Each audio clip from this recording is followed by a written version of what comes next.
கண்ணியத்திற்குரிய எல்லாம் அல்ல அல்லாஹ் ஜல்ல ஷானஹு தஆலாவின் நல்லடியார்களே, இந்த நிகழ்ச்சி இதற்கு முன் நடத்தப்பட்ட பல நிகழ்ச்சிகளில் இருந்து ஒரு வித்தியாசமான ஒரு நிகழ்ச்சி. இங்கே வந்திருக்கக்கூடிய மக்கள்ல அதிகமான பேர் என்ன பேசப்படுகிறது என்பதை கேட்பதற்கு வந்தவர்களை விட ஒரு சூனியக்காரனிடத்திலே செய்த ஒப்பந்தம் செய்தாரே, இருக்காரா போயிட்டாரா என்று பார்ப்பதற்காகத்தான் அதிகமான பேர் வந்திருக்கிறார்கள். சூனியக்காரனோடு செய்த ஒப்பந்தத்திற்கு பிறகு ஏதாவது ஒரு மாறுதல் ஏற்பட்டிருக்கிறதா, அவருடைய நிலையில குழப்பம் ஏற்பட்டிருக்கிறதா என்றெல்லாம் ஒரு எதிர்பார்ப்பை உண்டாக்கி இருந்த காரணத்தினால அதற்காகத்தான் அதிகமான பேர் வந்திருக்கிறீர்கள். ஆனா ஏகத்துவ கொள்கையில் நம்பிக்கை உள்ள மக்களுக்கு நிச்சயமாக இந்த சூனிய ஒப்பந்தத்தால் ஒண்ணுமே நடக்காது, சூனியக்காரர்களால் ஒரு காலத்தில் வெற்றி பெற முடியாது என்று உறுதியாக நம்புகிறார்கள். அல்லாஹ் திருமறையில் சொல்கிறான், லா யுஃப்லிஹு ஸாஹிரு ஹைது அத்தா, சூனியக்காரன் எப்படி வந்தாலும் வெல்ல மாட்டான். அல்லாஹ் சூனியக்காரன் வெல்ல மாட்டான் என்று சொல்லும் பொழுது உலகத்தில் உள்ள அத்தனை சூனியக்காரர்களும் ஒன்று திரண்டு ஒருவருக்கு எதிராக அவர்கள் ஒப்பந்தம் போட்டாலும், அவர்கள் யாகங்கள் செய்தாலும், பூஜைகள் செய்தாலும், மந்திரங்களை முழங்கினாலும் கடுகளவு கூட, கடுகில் லட்சத்தில் ஒரு பங்கு அளவு கூட தீங்கு செய்ய முடியாது. இதுதான் ஒரு முஸ்லிமுடைய உண்மையான நம்பிக்கையாக இருக்க வேண்டும். சூனியமுடைய குர்ஆன் ஹதீஸ் அடிப்படையில் விரிவாக விளக்குவதை விட மழையின் காரணமாக உங்களை மழையில் அதிக நேரம் நனைய வைக்க கூடாது என்ற காரணத்திற்காக சுருக்கமாக நீங்கள் புரிந்து கொள்ளக்கூடிய செய்திகளை மாத்திரம் இப்போது நான் சொல்கிறேன்.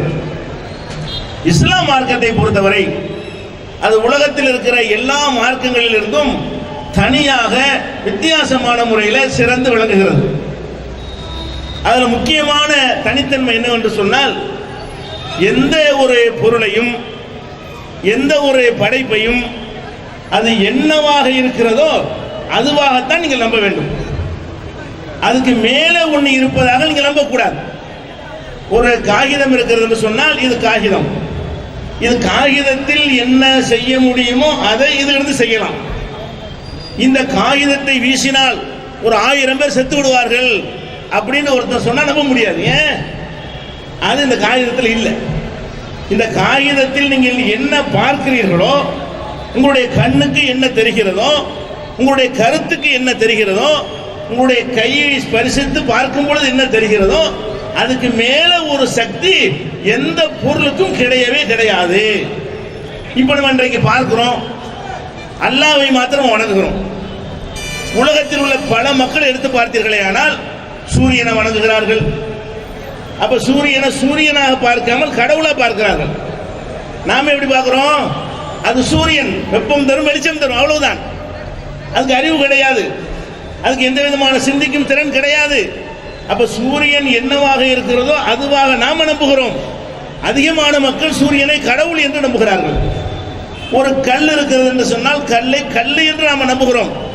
மற்றவர்கள் எல்லாம் அதுக்கு வெவ்வேறு வடிவங்களை கொடுத்து அதுக்கு என்னமோ இருப்பதாக நினைக்கிறார்கள். அது கண்ணுக்கும் தெரியவில்லை, அது கருத்துக்கும் தெரியவில்லை, எந்த ஒரு சோதனை சாலையிலும் அது நிரூபிக்கப்படவும் இல்லை. அப்ப இஸ்லாம் எப்படி நம்ம நம்ப சொல்கிறது என்று சொன்னால், எது எதுவாக இருக்கிறதோ அதுவாக நம்பு, இதுதான் பேசிக்.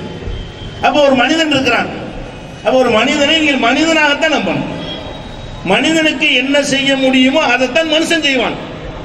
மனிதன் என்ன செய்ய முடியாதோ அதை ஒரு மனிதன் செய்வான் என்று நம்பினால் அது மடமை, அது தவறு, அது இஸ்லாத்துக்கு எதிரானது.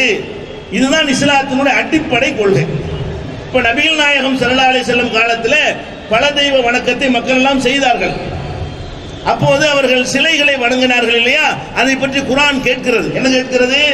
ஏப்பா நீங்கள் வணங்குகிறீர்களே, அழகும் ஐதீன் எபுத்து சூனபிகா, நீங்கள் யாரை வணங்குகிறீர்களோ அவர் கைகள் இருக்கிறதுல அந்த கைகள் பிடிக்குமா? அல்லாஹ் குர்ஆன்ல கேட்கிறான். அமலகும் ஆதானும் யஸ்மாவு நபிகா, காதுகளை வைத்து படைத்திருக்கிறீர்களே, ஒரு படத்தில் காதை போட்டிருக்கிறீர்களே, அந்த காது கேட்குமா? இந்த காது கேட்கும். என்னை போட்டோவை எடுத்து வச்ச அந்த காது கேட்குமா? இந்த கண்ணு பார்க்கும். உங்களுடைய போட்டோவில் இருக்கிற உங்க கண்ணை ஒரு ஆளை பார்க்குமா? பார்க்காது. அப்ப அல்லாஹ் எப்படி கேட்கிறான்? பிடிக்கிற கைகள் இருக்கிறதா, நடக்கிற கால்கள் இருக்கிறதா, பேசுகிற நாவுகள் இருக்கிறதா, கேட்கின்ற செவிகள் இருக்கிறதா, பிறகு ஏன் நீங்கள் தெய்வம் என்று சொல்கிறீர்கள்? இப்படி நபிகள் நாயகம் ஸல்லல்லாஹு அலைஹி வஸல்லம் காலத்து மக்களுக்கு அல்லாஹ் சொன்ன அந்த செய்தியும் இதுக்குள்ள அடங்கி இருக்குது. என்ன அடங்கி இருக்கிறது? அந்த கல்ல கல்லா பாரு, மரத்தை மரமா பாரு, மண்ணை மண்ணா பாரு, எந்த பொருள் என்னவாக இருக்கிறதோ அதுவாக பார்க்கணுமே தவிர அதுக்கு மேல என்னவோ இருக்கிறது என்று நினைத்தீர்களே, ஆனால் அது இஸ்லாத்திற்கு உடன்பாடானது இல்லை. இப்ப மனிதன் இருக்கான், மனிதனுக்கு மாத்திரம் தான் அல்ல அறிவை கொடுத்திருக்கிறான். பகுத்து உணரக்கூடிய அறிவு இவங்களுக்கும் இருக்கிறது. பகுத்து உணரக்கூடிய, சிந்திக்கக்கூடிய, பேசக்கூடிய, தான் அறிந்ததை அடுத்தவருக்கு சொல்லித்தரக்கூடிய அறிவை அல்லாஹ் மனுஷனுக்கு மட்டும் கொடுத்திருக்கான். இந்த அறிவுக்கு ஒரு எல்லை இருக்கா இல்லையா? அறிவுண்டா என்ன? எல்லாத்தையும் அறிந்து கொள்வது அறிவு. அப்ப அறிவு இருக்கிற காரணத்தினால் உங்களுடைய கைகளில் ஒரு பொருளை மூடி வைத்துக் கொள்கிறீர்கள். அறிவுள்ள ஒரு மனுஷன் முன்னாடி போய் இதுல என்ன இருக்குன்னு சொல்ல முடியுமா? முடியாது. அறிவு இருக்கத்தான் செய்கிறது. அந்த அறிவு இதை பார்க்கறதுக்கு உதவல. அவனுடைய முதுகுக்கு பின்னால் ஒன்று இருக்கிறது.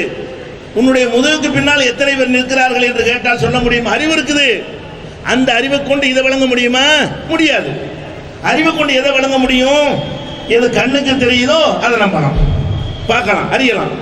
எது காது கேட்கிறதோ, கேட்டால் நான் பேசுவது உங்களுக்கு கேட்கிறது, ஒருத்தன் பேசிக்கிட்டு நிற்கிறான் என்று நீங்கள் வழங்கிக் கொள்ள முடியும், தொட்டு அறியலாம். அதே மாதிரி சுவைத்து பார்த்து இனிக்கிறது பிடிக்கிறது என்று அறியலாம், முகர்ந்து பார்த்து நல்ல வாசனை கெட்ட வாசனை என்று அறியலாம். இந்த 5 புலன்களை கொண்டுதான் எதையும் அறிந்து கொள்கிறோம். இதுக்கு மேல சிந்தித்து அறியலாம். இதுதான் அறிவுடைய எல்லை. இதுக்கு உட்படாத விஷயங்கள் ஒருத்தனுக்கு தெரியும் என்று நினைத்தால் அதை நம்ம ஏற்றுக்கொள்ள முடியாது. ஆனா இன்னைக்கு உலகத்தில் என்ன பார்க்குறீங்க? நம்மள மாதிரி ஒரு மனிதனை பார்த்து இவன் ஜோசியக்காரன். ஜோசியக்காரனுக்கு என்ன அர்த்தம்? நாளைக்கு நடக்கிறவனுக்கு தெரியும், 40 வருஷத்துக்கு பிந்தி உள்ளவனுக்கு தெரியும், உனக்கு எத்தனை புள்ள பிறக்குங்கிறது தெரியும், அந்த புள்ளையில எத்தனை ஆம்பளை பிள்ளை என்று அவனுக்கு தெரியும், பொம்பளை பிள்ளை எத்தனைன்னு தெரியும், அது என்னைக்கு சாவுங்கிறது தெரியும், நீ எந்த மாதிரியான உயர்ந்த தாழ்ந்த நிலை அடைவாய் என்று அவருக்கு தெரியும். இது எப்படி இப்படி கொடுத்துருக்கானல்ல? அப்ப ஒரு மனிதனுக்கு இது அறிகிற ஆற்றல் கொடுக்கல. காலத்தால் நமக்கு பிந்தி இருக்குத, அது அறிய முடியாது. ஒரு திரை போடப்பட்டிருக்கிறது, அறிய முடியுமா? உங்களுக்கு முடியாது. நீங்கள் இருக்கிறீர்கள், போடியம் இருக்கிறது. இந்த போடியத்துக்கு பின்னால் இந்த இடத்துல ஏதாவது வைத்திருந்தா உங்களுக்கு தெரியுமா? இது தெரியாது என்று சொன்னால் எங்கேயோ 100-200 கிலோமீட்டருக்கு அப்பால் காணா போன பொருளை இங்கே உட்காந்து ஒருத்தர் சொல்லுவானா, அதை இவன் நம்புவானா? அப்ப இதுக்கு இஸ்லாத்தில் இடம் கிடையாது. ஜோசியத்தை மன்னத அர்ராஃபன் ஃபஸத்தகஹு பிமா யகூல். ஒரு ஜோசிய காரணத்திலே அவன் சொல்வதை ஒருவன் மெய் என்று நம்பினானேயானால் லம் துக்பல்லஹு ஸலாத்து 40 லைலா, 40 நாளுடைய வணக்கங்கள் அவனிடத்தில் ஏற்றுக்கொள்ளப்படாது.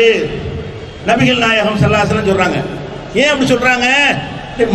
மனுஷனை வைப்பா, அல்லாஹ் தான் எல்லாத்தையும் பார்க்கக்கூடியவன், எல்லாத்தையும் அறியக்கூடியவன். மனிதன் கண்ணை கொண்டு அறிகிறத அறிஞ்சான்னு சொல்லி நான் ஒத்துக்கிறேன், காதை கொண்டு அறிகிறத அறிஞ்சான்னு சொல்லி ஒத்துக்கிறேன், கையால் பிடித்து அறிகிறத அறிந்தான்னு சொல்லி ஒத்துக்கிறேன். எங்கேயோ உள்ள ஒரு பொருளை இங்கிருந்து பார்ப்பது என்பது இந்த கண்ணுக்குரிய சக்தியா? இருட்டில் பார்க்க முடியாது, அளவுக்கு அதிகமான வெளிச்சத்தில் பார்க்க முடியாது. அப்ப நம்ம ஒரு பொருளை பார்ப்பதாக இருந்தால் குறிப்பிட்ட தொலைவில் இருந்தால் பார்க்க முடியும். அப்ப அந்த ஒரு 100 கிலோமீட்டருக்கு அப்பால் உள்ளதை பார்க்க முடியல என்று சொன்னா 100 கிலோமீட்டருக்கு அப்பால் உள்ள எப்படி பார்ப்பான்? பிறக்காத குழந்தை எப்படி பார்ப்பான்? குழந்தை பிறகு கையை பிடிச்சி பார்த்துட்டு உனக்கு ஆம்பளை பிள்ளை, அப்ப இது ரேகையை பார்த்துட்டு உனக்கு பொம்பளை பிள்ளை. இதெல்லாம் அறிவுக்கு அப்பாற்பட்டதா இருக்கிறது. ஜோசியத்தை இஸ்லாம் இதுக்கு தான் மறுக்கிறது. அதே மாதிரி ஒரு மனிதர் செத்துறான்னு வைங்க, உசுரோட இருந்தா இந்த அறிவாவது இருக்குதுங்க. செத்துட்டாருன்னா அவர் அவுலியாவா இருக்கட்டும், மகானா இருக்கட்டும், எவ்வளவு பெரிய மதிப்புக்குரிய ஒரு ஆளாக இருக்கட்டும், இறந்து விட்டால் அதனுடைய உண்மை தன்மை என்ன? இறந்து விட்டார் என்று சொன்னால் அவர் பார்க்க மாட்டார். டெஸ்ட் பண்ணி பாரு, இப்படி காட்டு, கண்ணு சிமிட்டாரன்னு பாரு, பார்க்க மாட்டார். இறந்தவருக்கு முன்னாடி கத்துனா காதில் விளங்குமா? மைக் செட் போட்டு பயான் பண்ண எந்திரிச்சு உட்காந்து கேட்பாரா? காது கேட்காது. இறந்தவர் கை காலை பிடிக்க முடியாது, சிந்திக்க முடியாது, சாப்பிட முடியாது, குப்புற கூட படுக்க முடியாது, பிறண்டு படுக்க முடியாது. அப்ப இறந்து விட்டார் என்று சொன்னால் அவருக்கு எல்லா விதமான நாலேஜும் அறிவும் போய்விடுகிறது, எல்லா விதமான செயல்பாடும் போய்விடுகிறது. இதான் யதார்த்தம். ஆனால் சில பேர் என்ன செய்கிறாங்க, உசுரோட இருக்கும்போது உள்ளதை விட செத்த பிறகு பவர் கூட. அவளியாவேங்கிறான். அவர் செத்து எத்தனை வருஷம் ஆச்சு? அட செத்ததுனால தானே கொண்டு அடக்கம் பண்ணீங்க. உசுரோட இருப்பார் போட்டு உலகத்துக்கு காட்சி பொருளாக்கி அதை காட்டிட்டு இருக்கலாமே. 4வது நாள் வச்சு 3 நாளைக்கு மேலே வச்சுருந்தா நாரி போயிடும். அவளியாவா இருந்தால் யாராக இருந்தால் என்ன? அப்போ நாரி போய்விடும் என்ற காரணத்திற்காகத்தான் ஒரு மனிதர் இறந்தவனை கொண்டு போய் அடக்கம் பண்ணுறோம். அடக்கம் பண்ணி மண்ணை மேலே கொட்டி புதைக்கிறோம். எல்லாம் செஞ்சுட்டு வந்து அவளியாவேங்கிறான். அட உசுரோட இருக்கும்போது வராத என்ன சக்தி செத்த பிறகு வந்துரு. இருக்கிற சக்தியெல்லாம் போகுங்கிறது உண்மையா? இல்லாத சக்தியெல்லாம் வந்துருங்கிறது உண்மையா? ஒருத்தர் அப்பன் செத்து போயிடுவான், உசுரோட இருக்கும்போது சோறை கொடுக்க மாட்டாங்க, செத்தவனை படுத்த மாட்டி வச்சுன்னு பத்தி கொடுத்துவான். ஏன்டா உசுரோட இருக்கிற அப்பனுக்கு சோறு கொடுக்கணும் வக்கீல்ல, செத்து போன பிறகு பத்தியை கொண்டு கொடுக்குறா உங்க அப்பனுக்கு தெரியுமா? அந்த வாசத்தை முகர்வாரா? அப்படி எல்லாம் நினைக்க அந்த மனத்தனத்துக்கு இஸ்லாத்தில் இடமில்லை. அப்பனுடைய படமா இருந்தால் அது படம் தான், அவுளியாவுடைய படம்னா அது படம் தான், மை தான், பேப்பர் தான், அது அவர் இல்லை. அப்ப அது எப்படி அந்த கண்ணு மனுஷன் கண்ணு எப்படி நினைக்கிறேன் நீ? இன்னும் சொல்ல போனா மனுஷ கண்ணோட பெரிய கண்ணு நினைக்கிறான். அவளியா பார்த்துட்டு இருக்காரு எங்க உள்ள உட்காந்து இருக்கிற கண்ணு உள்ளவனே பார்க்க முடியல, அவர் மண்ணுக்குள்ள புதைச்சு பார்த்துட்டு இருக்கிறாரு. அப்ப இஸ்லாம் வந்து இந்த இறந்து போன ஆட்களை கூப்பிடாதெல்லாம் சொல்லுத. இன்னல்லதீன ததுவுன மின்தூன் இல்லாஹி இபாதுன் அம்சாலுக்கும், யாரை நீங்கள் அழைக்கிறீர்கள் அவர்கள் உங்களை போன்ற அடிமைகள் தான். அம்பாத்துன் செத்தவர்கள், கைரு அஹ்யாயின் உயிரோடு உள்ளவர்கள் அல்ல. வமா யசூருன அய்யான யுபாதுன், எப்போது எழுப்பப்படுவார்கள் என்ற விவரம் கூட அவர்களுக்கு தெரியாது. அல்லாஹ் சொல்றான். அப்ப இறந்தவர்களை இறந்தவர்கள் சொல்லு, உசுரோட உள்ளவன உசுரோட உள்ளவன் சொல்லு. ஒருத்தன் பார்க்கறான்னு சொன்னா என்ன பார்க்கறதுக்கு அல்லாஹ் கொடுத்துருக்கான்னு அதை பார்க்கறான்னு சொல்லு, அதுக்கு மேல பார்க்கறான்னு சொல்லாத. அப்ப ஒரு இமயமலை திருச்சி மலைக்கோட்டையை ஒத்த கையில தூக்கினோன்றதை சொன்னா நம்பலாமா? தூக்கி காட்டுறான்னு சொல்லணும். அப்ப அவனுக்கு என்ன தூக்க முடியும்? இந்த மைக்க தூக்கிறோன்னு நம்பிட்டு போங்க. நான் என்ன சொல்றேன், இந்த மைக்க தூக்குறேன், இதே போல மலைக்கோட்டையை தூக்குவேன் லூசுங்க, நீங்க நம்ப கூடாது. அப்ப ஒரு மனிதனுக்கு என்ன ஆற்றல் எல்லாம் கொடுத்திருக்கிறானோ அதுக்கு மேலே இருக்குது என்று நம்பக்கூடாது என்ற அடிப்படையில் தான் ஜோசியத்தை இஸ்லாம் மறுக்கிறது, ஜாதகத்தை மறுக்கிறது, ரேகைகளை கொண்டு எதிர்கால பலன்கள் சொல்றாங்களே அதை மறுக்கிறது, கிரகங்களை வைத்து பலனை கணிக்கிறான அது அங்க இருக்கு, சனி இங்க இருக்கு, ஞாயிறு இங்க இருக்குங்கிறான். அதனால என்ன, அது எங்க இருந்து நமக்கு என்னடா, உனக்கு எதுக்கு இந்த சம்பந்தம்? மனிதன் வந்து அவனுடைய செயல்கள் அவனுக்கு எழுதப்பட்டிருக்கிறது, அதன்படி இயங்கிக் கொண்டிருக்கிறான். அது மாதிரி 4 நட்சத்திரம் இந்த கிழமையில பிறந்த நல்லது, அந்த கிழமை கெட்டது அப்படின்னு சொல்றான். இந்த கிழமைக்கு இது நமக்கு என்ன சம்பந்தம் இருக்குது? ஒரே கிழமையில பிறக்கிறவனே நல்லவனும் கெட்டவனும் இல்லையா? ஒரே கிழமையில பிறக்கிறவனே பணக்காரனும் ஏழையாவும் இல்லையா? ஒரே கிழமையில கல்யாணம் பண்ணிட்டு புள்ள உள்ளவனும் புள்ள இல்லாதவனும் இல்லையா? ஒரே கிழமையில ஒரே மாசத்துல கல்யாணம் பண்ணிட்டு டைவர்ஸ் ஆனவனும் சேர்ந்து வாழ்றவனும் இல்லையா? அப்ப கிழமை இதெல்லாம் இஸ்லாம் மறுக்கிய ஏன் இல்லாத இருக்குங்கிற? வெள்ளிக்கிழமை அதுக்கு உனக்கு என்ன சம்பந்தம்? ஒரு அடையாளத்துக்கு வெள்ளிக்கிழமை பிறந்தாலும் வச்சுக்கலாமே தவிர வெள்ளிக்கிழமை பிறந்தா அப்படி இருப்பார், சனிக்கிழமை இருந்தா அப்படி இருப்பார், 10 மணிக்கு பிறந்தா அப்படி இருப்பார், 12க்கு அப்படி இருப்பாரு. இந்த மாதிரியான விஷயங்களை எல்லாம் அல்லாஹ் வந்து எதுக்கு தடுக்கிறான்? நபிகள் நாயகம் ஸல்லல்லாஹு அலைஹி வஸல்லம் எதுக்கு கண்டிக்கிறாங்க? இல்லாத ஏன்டா இருக்குன்னு சொல்றீங்க? இதான் மேட்ரு. சூனியத்துக்கு வாங்க. இப்ப சூனியம் என்ன மாதிரி இருக்கு? சூனியம்னா என்ன? ஒரு மனிதன் எங்கே இருப்பானா, எனக்கு சூனியம் செய்யறான்னு வைங்க, என் கையை பிடிச்சி முறுக்குவான்னு சொன்னா நான் ஒத்துக்குருவேன். முறுக்குவான் அது 7. கத்தியை வச்சு குத்திடுவான்னு சொன்னா நான் ஒத்துக்குருவேன்.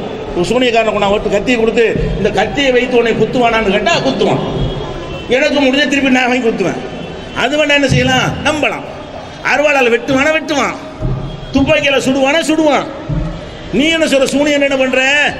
அவன் எங்கே இருப்பானா, அங்க உட்கார்ந்துட்டு என்னமோ பூஜை செய்வானா, நெருப்பை வளர்க்குவானா, யாகம் செய்வானா. அதுல வந்து எப்படி செய்வானா, எப்படிலாம் வச்சுக்கிறாங்க தெரியுமா? அதாவது எனக்கு வச்ச சூனியம் எப்படின்னு பாருங்க. எனக்கு 2-3 ஒப்பந்தம் பண்ணியிருக்கிறோம். நமக்கு என்ன பண்ணியிருக்கிறாங்கன்னு கேட்டா, பயங்காட்டுறதுக்காண்டி இறந்து போன, அது குஷ்டரோகம் வந்து இறந்து போன ஒருத்தரை எரிப்பாங்கல்ல, அந்த சாம்பலை எடுத்துட்டு வந்தாங்க. இதுக்காண்டி பயங்காட்டுறது. சாம்பல்னாலே பயப்படுவோம், செத்தவன் சாம்பல்னா இன்னும் பயப்படுவோம். குஷ்டரோகி எரிச்ச சாம்பல்னா என்ன சொல்றான்னு கேட்டா, இந்த குஷ்டரோகி எரித்த சாம்பலை கொண்டு வந்திருக்கிறோம், அதுல நீங்கள் சிறுநீர் கழித்து தர வேண்டும். எதுக்குடா? அதை வச்சு பொம்மை மாதிரி செய்வாங்களாம். சிறுநீரையும் அந்த சாம்பலை கலைச்சி பொம்மை மாதிரி செஞ்சு என்னுடைய போட்டோ ஒன்று வேணுமா, அந்த போட்டோ அது மேலே ஒட்டி அப்போ நான் ஆகிடுறேன். வச்சு என்ன செய்வானா, இந்த போட்டோ வச்சுட்டு பூஜை செஞ்சா அங்கே குத்துற குத்து எனக்கு வந்துருமா. இதுதான் மேட்ரு. இப்படி தான் கேட்டாங்க. நம்ம என்ன செய்வோம், சுடுகாப்பா இந்த பயங்காட்டுற மாதிரி கேட்பானுவோம்.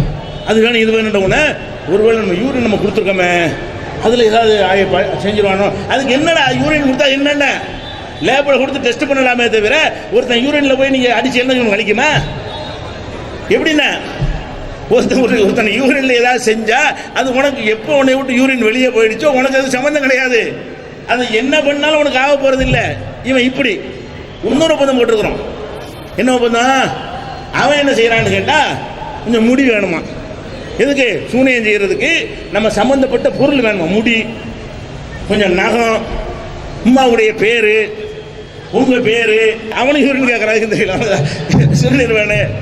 இந்த மாதிரியான பொருள்கள்லாம் நீங்க என்ன செய்யணும், தந்தீங்கன்னு சொன்னா அதை வச்சு நாங்கள் மந்திரம் ஓதுவோம். 144 நாளைக்கு ஓத போறாங்களாம்.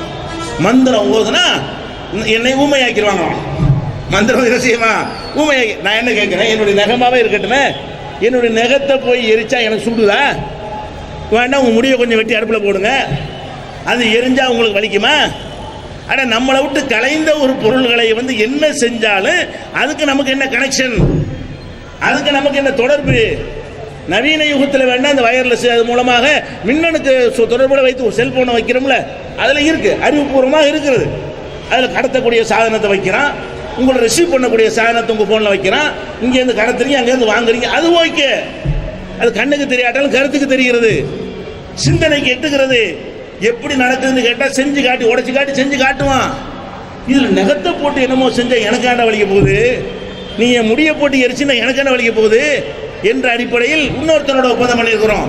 இவனுக்கு 48 நாள் 48 நாள் ஒப்பந்தம். என்ன 48 நாளைக்குள்ள நான் என்ன செய்வேனா, 15 நாள் ஓடி போச்சு, 48 நாளைக்குள்ள 48வது நாள்ல சூனியம் உண்மை அப்படி நான் பேசுவேனா. என்ன செய்வேனா, என்னை எப்படி மாத்திடுவாங்களாம், சூனியம் வச்சு சூனியங்கிற உண்மைதான் என்று நான் பேச வேணாம். அப்படி பேசவில்லை என்று சொன்னால் நானே தற்கொலை பண்ணி செத்துருவேன். பிஜேயே தற்கொலை பண்ணி செத்துருவார், நான் செய்ய போறேன், இதான் சூனியம், செய்யடா பாப்பன்ட்டோம். இப்போ அதுக்காக என்ன பண்ணேன்னு கேட்டால் பாதி மண்டலம் ஓடி போச்சா, முந்தியோட வேகமாக இருக்குன்னு காட்டுறதுக்கு தான் புஸ்தகமே எழுதினேன். புஸ்தகம் எழுதி இன்னும் வீரியமாக இருக்கேன். பில்லி சூனியம் பித்தலாட்டம்ங்கிறத இந்த சூனிய ஒப்பந்தத்துக்கு பிறகுதான் உட்காந்து எழுதினேன். அந்த கருத்தில் மாற்றம் வரல, பலவீனம் வரல, இன்னும் உறுதி ஏற்பட்டிருக்கிறது. இந்த பேசிக்கிட்டு அரை மண்டலம் கடந்து போச்சு. கேட்டா இப்போ என்ன செய்யறாங்கன்னா, நடக்க போறது கிடையாது, சூனிய காரணம் ஒண்ணுமே பண்ண முடியாது. ஆனால் இப்போ என்ன பண்றாங்க, சொல்லிட்டோம்ல, எப்படி சமாளிக்கிறது? நான் சூனிய வேலை செஞ்சுக்கிட்டு தான் இருக்கிறேன். பிஜி என்ன பண்றாரு தெரியுமா, பெரிய சூனிய காரணம் பிடிச்சி வச்சிருக்காரு அவர் தெரியாம, அதை வச்சு கவுண்டர் கொடுக்குறாங்க. அவன் செய்யறதுக்கு பாருங்களேன், எப்படியா சூனியத்தை மெய்யாக பார்க்கறான். நான் இல்லைன்னு பிரச்சாரம் பண்ணிக்கிட்டு இருக்கிறேன். அப்போ பெரிய சூனியக்காரனை வச்சு நான் தடுக்கிறேன். கவுண்டர் கொடுத்து என்ன செய்யறேன்னா, தடுக்கிறதுனால இந்நேரம் அவருக்கு இந்நேரம் ஏற்பட்டு இருக்க வேண்டும். நான் செய்யற வேலைக்கு இந்நேரம் ஆள் போயிருப்பாரு, போகாத காரணம் என்னவென்றால் அவர் பெரிய சூனியக்காரனை வச்சு தடுத்து கொண்டிருக்கிறார். 48 நாளும் இதுதான் சொல்ல போறாங்க. இன்னைக்கு சொன்ன பதில் தான் 48 நாளைக்கு நடக்க போகுது. இது ஒருத்தனுக்கு. இன்னொருத்தன் என்ன செய்வான் தெரியுமா, எல்லாரும் ஒரு ஆள் தானே கிடைச்சாரு, மற்ற எல்லாம் தகுதி மற்ற நம்புதா சூனியத்தை, அப்படி இந்த மாதிரி ஒரு பிரச்சனை கிளப்புனாங்களா. அப்போ நிர்வாகம் என்ன பண்ணாங்கன்னா, எங்களையும் சேருங்கிறாங்க. எப்படி வந்து மக்கள் சூனியன் பயந்து ஓடின காலம் போக மாநில நிர்வாகம் என்ன பண்றாங்க, நீங்க மட்டும் என்ன எங்களையும் சேருங்க, எங்களையும் செய்ய சொல்லுங்க அப்படின்னு வந்துட்டாங்களா. அதில் ஒரு 5 பேரை தேர்ந்தெடுத்து 2வது சூனியக்காரன் வந்தான்ல, 5 பேருக்கு செய்யும். 5 பேருக்கு என்ன செய்யணும், செய்யறது இருக்கார்ல, அவருக்கு 2 கண்ணு தெரியாம ஆக்கிடுவாராம். 145வது நாள்ல 2 கண்ணு தெரியாதவரை யாரு இருப்பாராம், செய்யது இப்ராஹிமுக்கு அந்த சூனியம் பண்ண. அவரு முடியெல்லாம் கொடுத்தாரு, முடி பனியனு நகம் எல்லாம் கேட்டுருக்கோம், கொடுத்துருக்குறோம். கொடுத்து கேமரா முன்னாடி வச்சு நம்ம தான் கொடுக்குறோம்னு தெரிஞ்சு கொடுத்துக்கிறோம். அப்போ இது அவர் எப்படி ராமத்துல்லா இருக்கார்ல, அவர் நினைஞ்சாரு, என்னை கோமா வாக்குன்னு கேட்டார். கோமா ஆக்கி பார்ப்போம், ஆக்குறேன். அவர் என்னவா 144வது நாளில் கோமாவில் போயிடுவார், ஸ்ட்ரெச்சரில் வச்சு தூக்கிட்டு ஒரு நாள். அப்படியான ஒரு நாளைக்கு அவர் வந்துடுவாராம். அவருக்கு அந்த சூனியம். அப்புறம் ஹலீல் ரசூல் இருக்கார்ல, அவருக்கு இடது பக்கம் கை கால் விளங்காமல் போயிடுமா. 144வது நாளில் விளங்கா போயிடும் செய். அவருக்கு அதை போட்டாச்சு.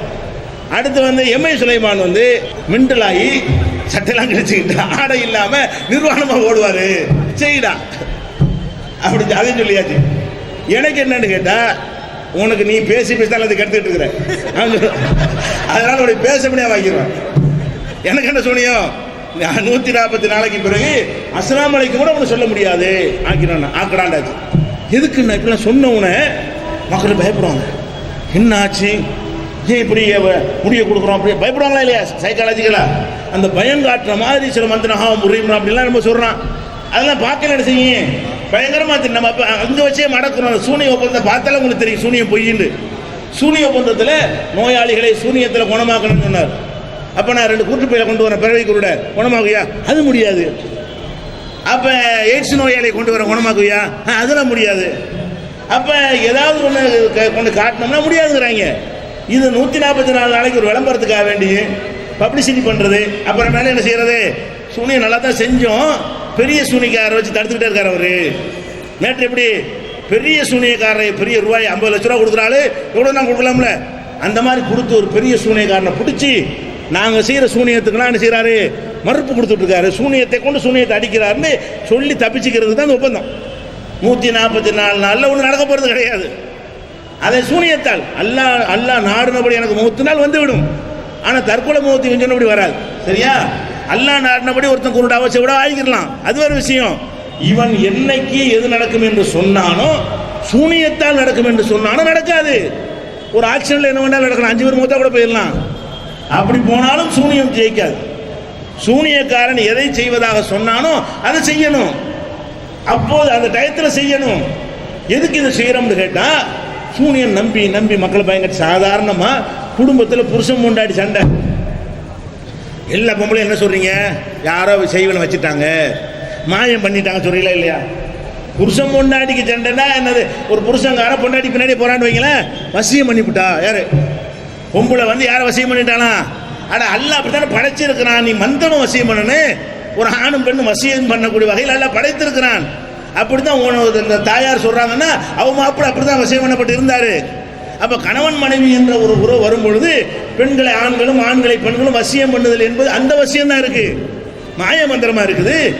ஒரு சூனியக்காரன் போய் அல்லாஹ் இருந்தாலும் பிரிச்சுட்டான், பிரிச்சால சேர்த்துக்கிட்டான், அவனை கோத்துக்கிட்டான், இவனை எடுத்துக்கிட்டான், இப்படி எல்லாம் சொல்லிட்டு குடும்பத்துக்குள்ள உள்ள நல்லது கெட்டு எது நடந்தாலும் இதுதான்.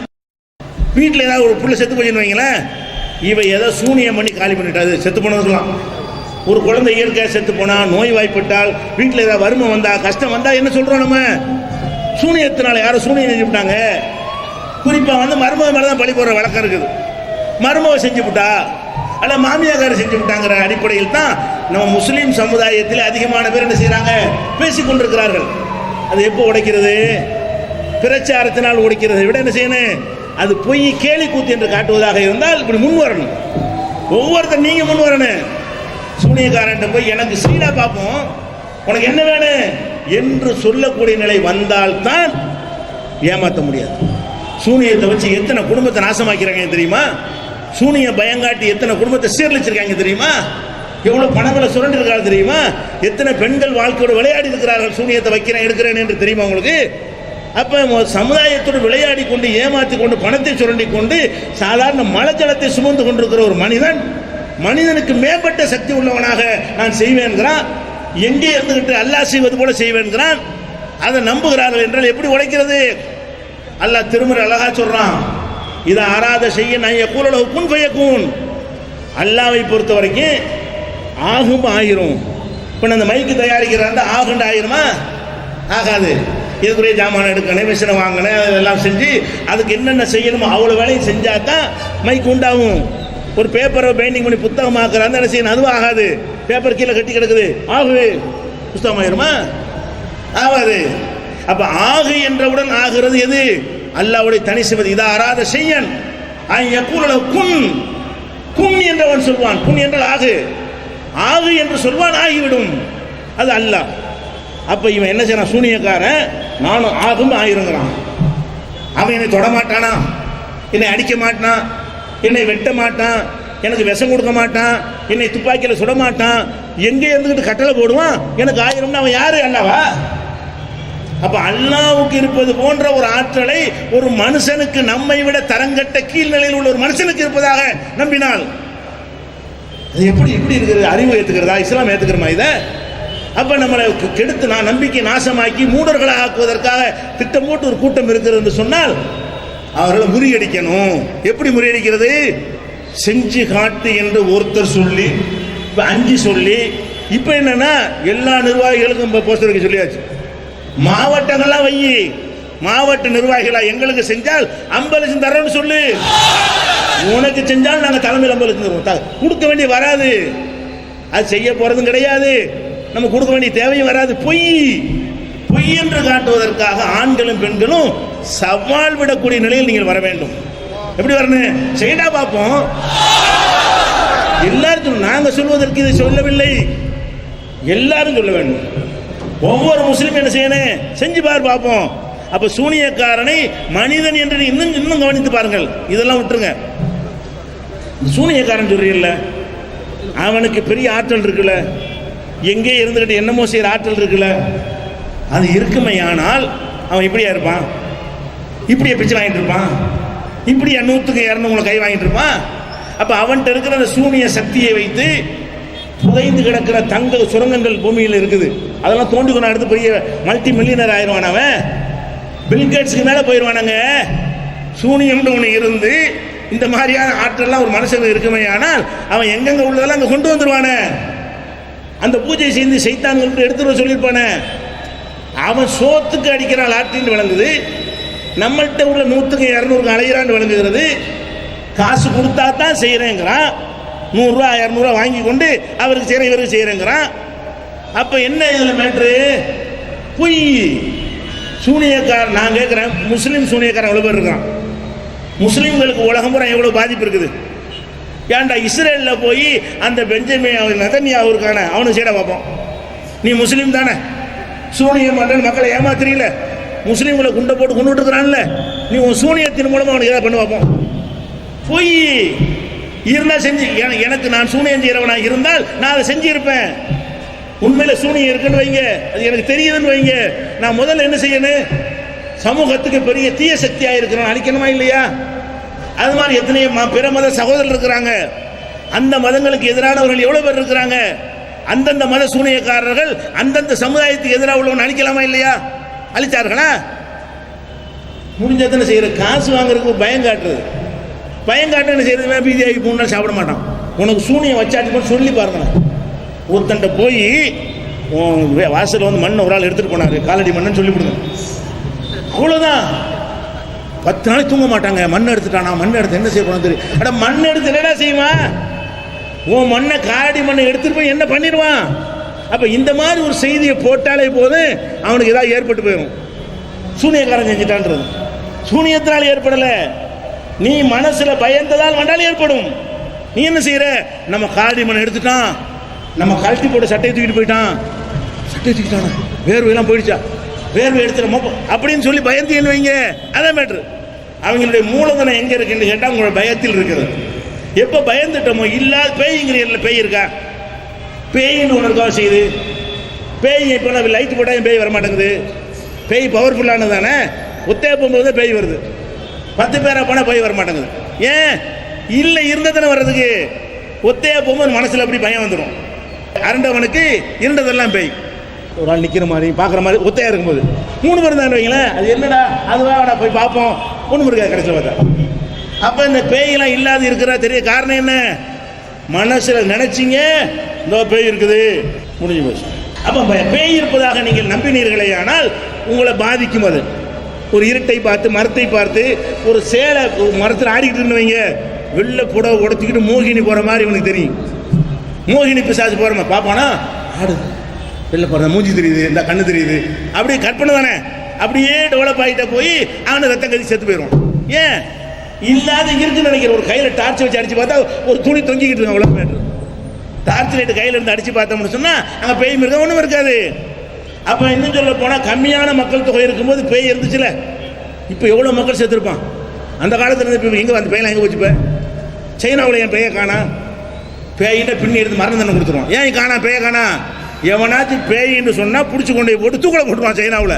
அப்போ பேயெல்லாம் காணாம். பேயை நம்புறவனுக்கு தூக்கு கொடுத்தவனே பேயும் சேர்ந்து ஓடி போயிடுது. அரபு நாட்டில் என் பேயை காணா. பெரிய பெரிய நகரங்கள், தூங்காத நகரங்கள், ராத்திரி பகலா இருக்க, அங்க செத்தவன்லாம் எங்க போயிட்டான்? வெளிச்சத்தில் எல்லாம் கரெக்டா தெரியுது, பேயை காணா. இருட்டில் ஒன்னோட ஒன்று தெரியுது, பேய் இருக்குங்க. அதை மட்டும் வெளிச்சமாக இருந்தால் கரெக்டா தெரியும். 4 பேர் கூட இருந்தால் கரெக்டா மூளை வேலை செய்யும். அப்போ ரூமுக்குள்ள அடைச்சிட்டு போய் பேய் வரும். பேய் பவர்ஃபுல்லானது தானே. வீட்டுக்குள்ள அடைச்சிட்டே வரமாட்டேங்குது. சுடுகாட்டில் இருக்கிற வீட்டுக்குள்ள வர வேண்டியது தானே. கதவு மூடி இருந்தாலும் வரலாம். உன் நம்பிக்கை பிரகாரம் கதவை அடைச்சி வச்சிருந்தாலும் பேய் வரலாம் தானே. வந்துச்சு என்னைக்காச்சு? வீட்டுக்குள்ள இருக்கும்போது மனசு பாதுகாப்பு நினைக்கிறேன், உங்களுக்கு வராது. இதுதான் மேட்ரு. அப்போ இந்த பேய் பிசாசு எல்லாம் எப்படி பயத்தினால் உங்களுக்கு ஏதாவது ஏற்பட்டு விடுகிறதோ இல்லை. நான் சுடுகாட்டில் படுத்தேன். அந்த காலத்தில் 10 ரூபா பந்தயம், கிட்டத்தட்ட 30-32 வருஷத்துக்கு முன்னாடி. சுடுகாட்டில் போய் படுப்பியான்னு கேட்டாங்க. பேய் இல்லைங்கிற, படுப்பேன். தனியாக போய் படுத்துட்டு வருவேன். படுத்துட்டு காலையில் 10 ரூபாய் வாங்கினா அதனால இல்லை, அதில் ஒன்றுமே கிடையாது. சுடுகாட்டிலையும் படுக்கலாம், ஒன்றும் ஆகாது. கபர்ஸ்தானில் போய் படுக்கலாம், ஒன்றும் ஆகாது. செத்தம் வரமாட்டான். வராயும் வருஷமும் இல்லா யோமி பாசும்.